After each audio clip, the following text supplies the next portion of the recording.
Muy bien, vamos con la pregunta número 6 de Flavia. En este caso, Flavia, lo que voy a hacer es leer tu comentario, porque he visto que tú has ido escribiendo, es como que has ido pensando, has puesto cosas que entendiste y vas lanzando preguntas entre medias, ¿no? Son como tres o cuatro preguntas. Entonces, yo lo que voy a hacer en tu caso es leer el comentario completo y voy a ir compartiendo con ustedes los pensamientos que me van surgiendo en función de las preguntas que me va haciendo Flavia. Dice Flavia, muchas gracias por la posibilidad de participar de esta entrevista con tanto valor. Para mí, personalmente, mind blowing total. Pues, me alegro un montón, Flavia, que te haya volado la cabeza y que sea por el valor que has visto en ella, ¿no? Dice, pregunta mía sobre la competencia metacognitiva de la definición. Vamos a centrarnos en ello. Y dice, según yo entendí, y nos dice tres cosas que entendió. La definición de la realidad y sus elementos me da certeza sobre la esencia de las cosas. Exactamente. Las cosas son lo que son, pero no tengo acceso cognoscitivo a todo lo que las cosas son. Por lo tanto, cuando estoy definiendo, estoy accediendo al conocimiento de aquello que es. Y en ese sentido me da certeza sobre lo que es la cosa. Bien. El proceso para llegar a esa definición es subjetivo, exactamente. Es subjetivo porque somos sujetos y como sujetos todo proceso que nosotros hacemos es subjetivo. De hecho, esto me da pie para explicar eh, algo que puede resultar un poco confuso, pero que quiero compartir con ustedes. Y es que, así como lo demuestro en la teoría general y en otros libros, la subjetividad en sí es una realidad objetiva y es un hecho primario de la realidad del ser humano. Es decir, no hay ser humano que no sea subjetivo, dado que como sujeto tiene una conciencia a través de la cual accede cognoscitivamente a las cosas, ¿no? Y en ese sentido, todos los procesos que hacemos los seres humanos emergen de una realidad subjetiva. Esa realidad subjetiva que nosotros, ese mundo subjetivo que nosotros tenemos interno a partir del cual observamos las cosas, no nos es un impedimento para acceder a la esencia de las mismas. Solo esto que acabo de decir, pues hay corrientes filosóficas que dicen lo mismo o lo contrario, ¿no?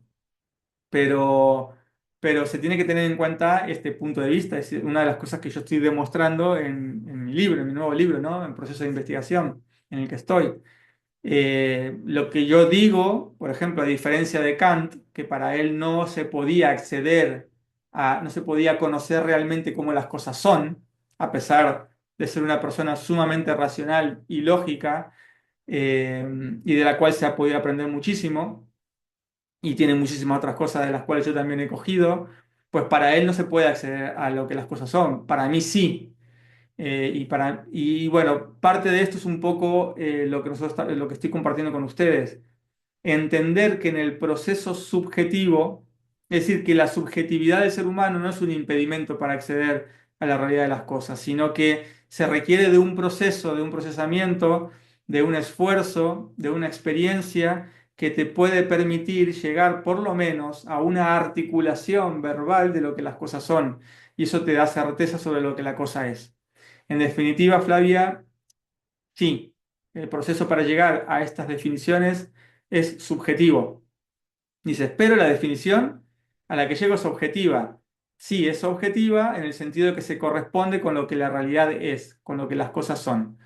Ya he puesto varios ejemplos en otros vídeos sobre algunas cosas de estas, ¿no? De algunos elementos de la realidad que son como son y que nosotros podemos articularlas y verbalizarlas y escribirlas y entonces utilizarlas como un ancla para poder trabajar desde ellas, ¿no?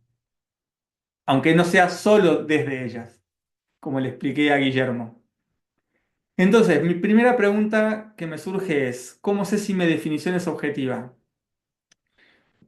Bien, la forma de poder saber que una definición es objetiva, con certeza absoluta, Flavia, es que esté dentro, que sea una deducción lógica, axiomático lógico deductiva. Es decir, si estamos en el ámbito de lo axiomático lógico deductivo, es decir, si tú has llegado a una certeza, a una descripción, una articulación formal de una realidad desde lo axiomático lógico deductivo, no vas a tener ninguna duda de que ahí estás frente a una definición objetiva. Es la certeza máxima.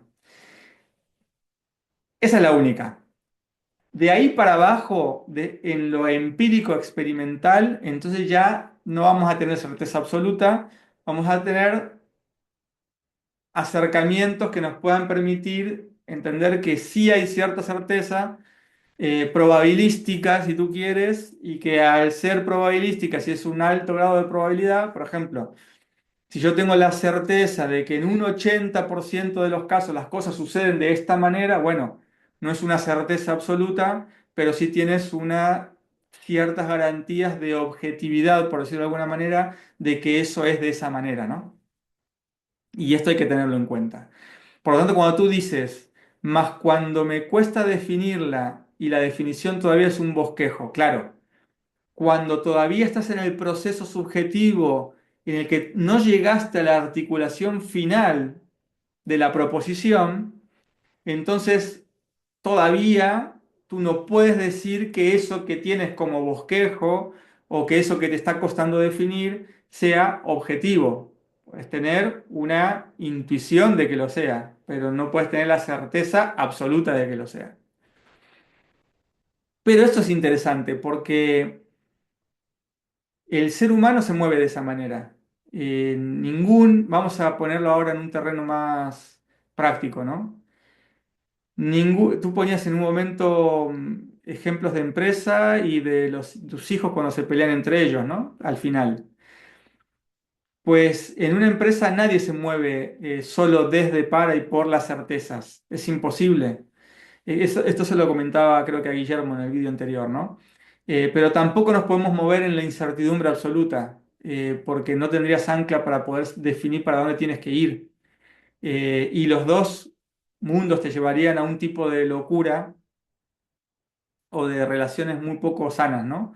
Y con muchos problemas. Entonces, no pasa nada. Los grandes empresarios, ¿quiénes son? Aquellos que a través de la experiencia, no desde la articulación axiomático-lógico-deductiva, han conseguido adquirir un conocimiento de la realidad que no pueden articular en palabras, que nosotros lo llamamos conocimiento tácito, que existe y que forma parte de nuestra constitución como seres humanos, eh, a través de la experiencia consiguen un conocimiento que no se puede articular, pero que existe, que es real, que es objetivo en el sentido de su existencia como tal, y basado en ese conocimiento, eh, proyectan creencias, hipótesis que luego se cumplen, ¿sí? Entonces, esto es interesante. El juego en el que entramos, bueno, nuevamente, insisto en esto, este juego singular en el que cada uno de nosotros nos encontramos entre las certezas que sí podemos articular, las certezas que sabemos que tenemos pero que no podemos articular, pero que tenemos que reconocerlas también y que forman parte de nuestro mundo interior y cómo nos relacionamos con todo esto, ¿no?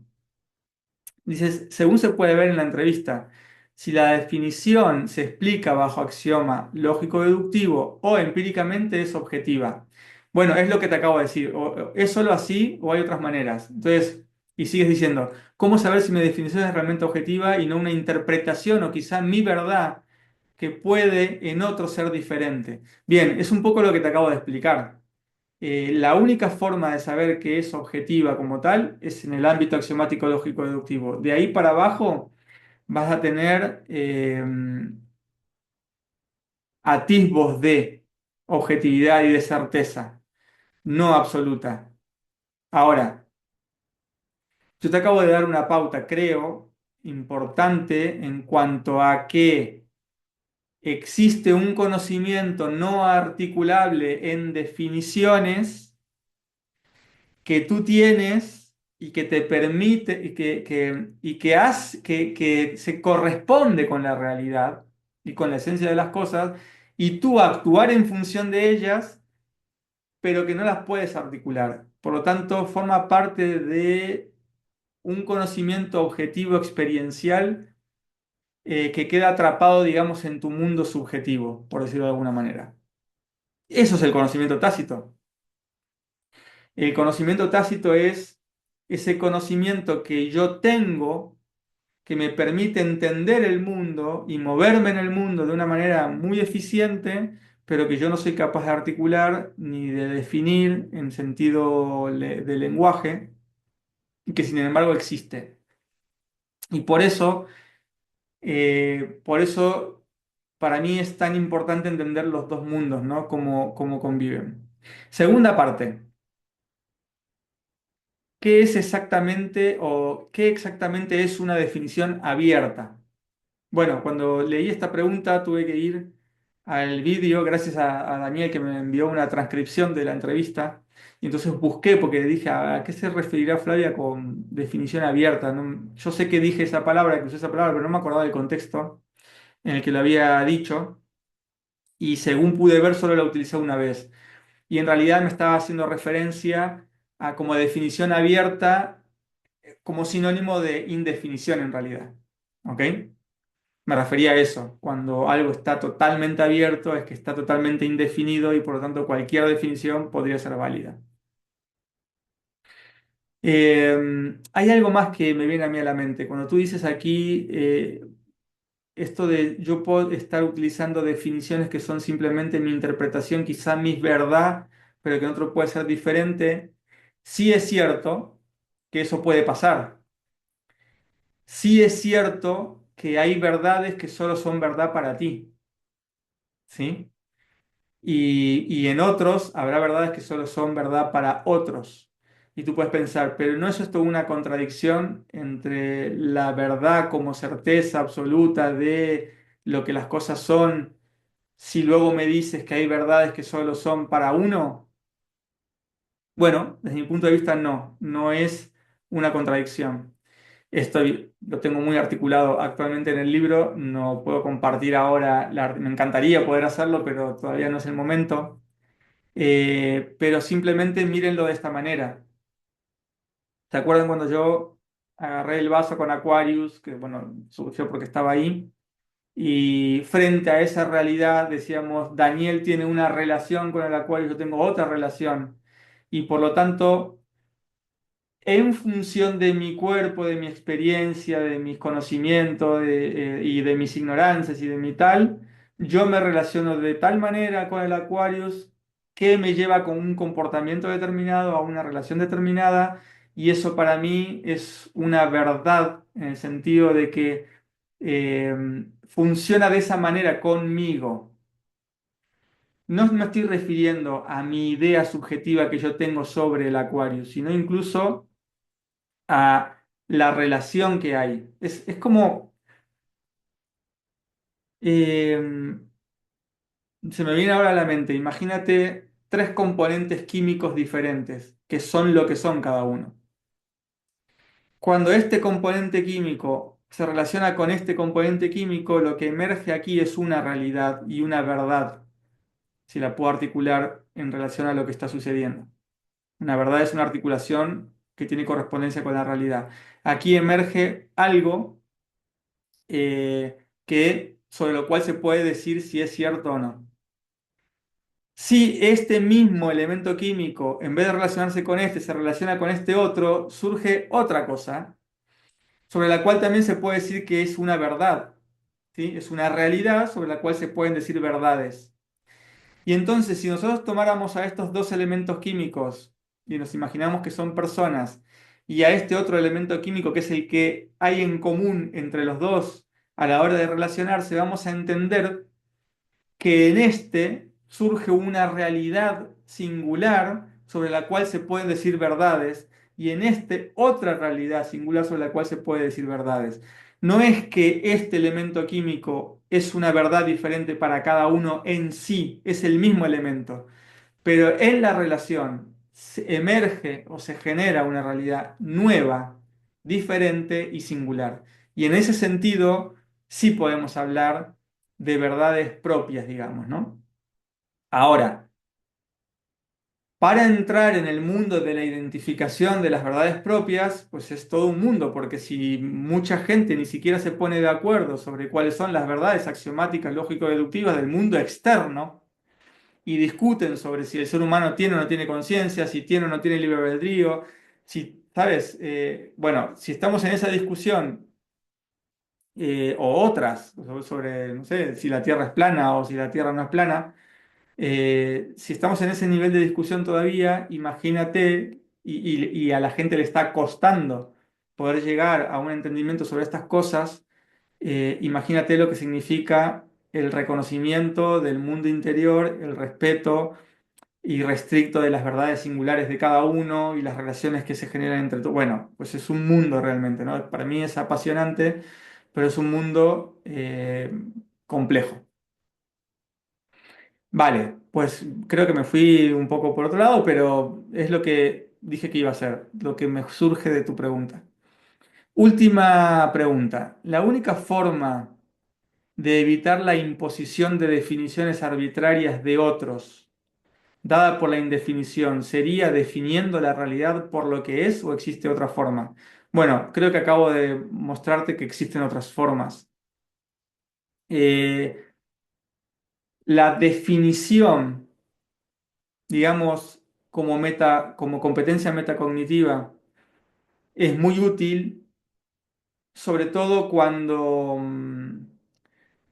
entramos en interacción, porque una definición, como le decía a uno de los Carlos, cuando articulamos todo lo que tiene que ver con lo axiomático lógico deductivo, son referencias comunes que nosotros podemos tener para poder conversar, para poder dialogar, para poder investigar, para poder crecer, para poder progresar.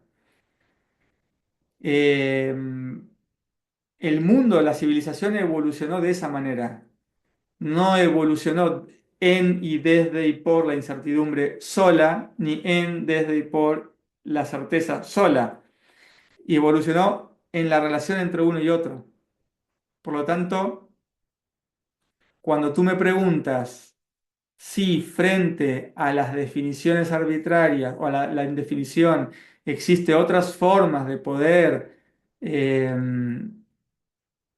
vamos a leerlo de vuelta, la única forma de evitar la imposición de definiciones arbitrarias dada la indefinición sería definiendo la realidad por lo que es o existen otras formas. Vale, a veces yo mismo me voy.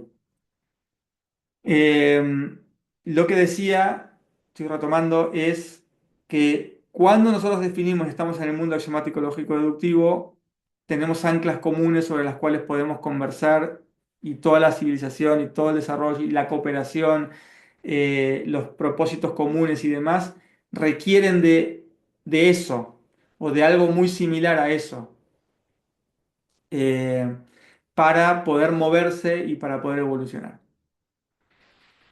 Em, Pero frente a la indefinición, no solo existe la definición articulada, como te dije antes, también existe el reconocimiento de las certezas que no son articulables, que son tácitas, que forman parte de tu mundo subjetivo o que forman parte de un tipo de relación concreta y por lo tanto identificando estas certezas también.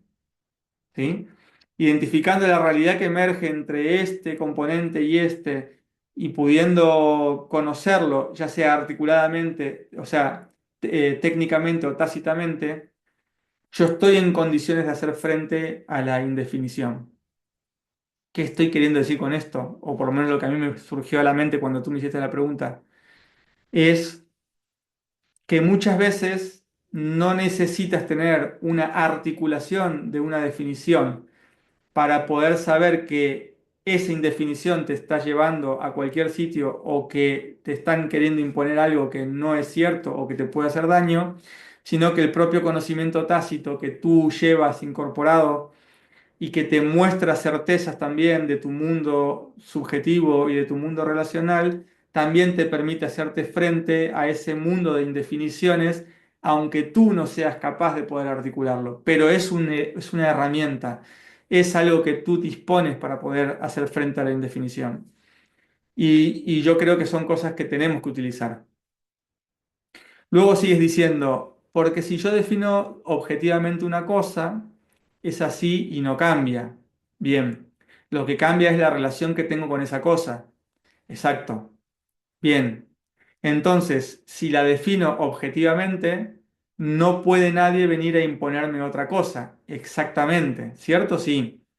Cómo diferenciar creo que es una pregunta esa. ¿Cómo diferenciar la definición en sí de la relación que tengo con la cosa? Bueno, es justo lo que te acabo de decir. Eh, la definición en sí siempre va a ser una articulación, mientras que la relación que tienes con la cosa no tiene por qué traducirse siempre en una definición. ¿Sí? Es lo que acabo de decir. De vuelta, el último punto de la entrevista de la integración es subjetivo-objetivo. Y tú pones ahí entre paréntesis, puede que me la haya respondido yo sola a esta última pregunta, pero me gustaría saber un poco más o si hay algo que agregaría usted a esto. Bueno, es lo que agrego, lo que te acabo de decir, es un poco lo que me surgió. Como yo ya había leído la pregunta antes, se ve que me había quedado este comentario y por eso me salió la respuesta que te hice, ¿no? Y el tema me parece fascinante, ya que está implícito en todo accionar humano, así es. Lo veo en las discusiones de la empresa, como cuando mis hijos se pelean entre ellos, sí, exactamente. Y además, eso es lo potente para mí, lo interesante de esto, ¿no? Eh, Tiene una aplicación en todos los ámbitos de la vida. Muchas gracias y estoy looking forward. El próximo trabajo, Leonardo, mil gracias. Bueno, Flavia, gracias a ti por la pregunta, por darme la oportunidad de poder contestarla y de que todos se beneficien de, bueno, de esta conversación que estamos teniendo en diferido. Pasamos entonces a la pregunta número 7.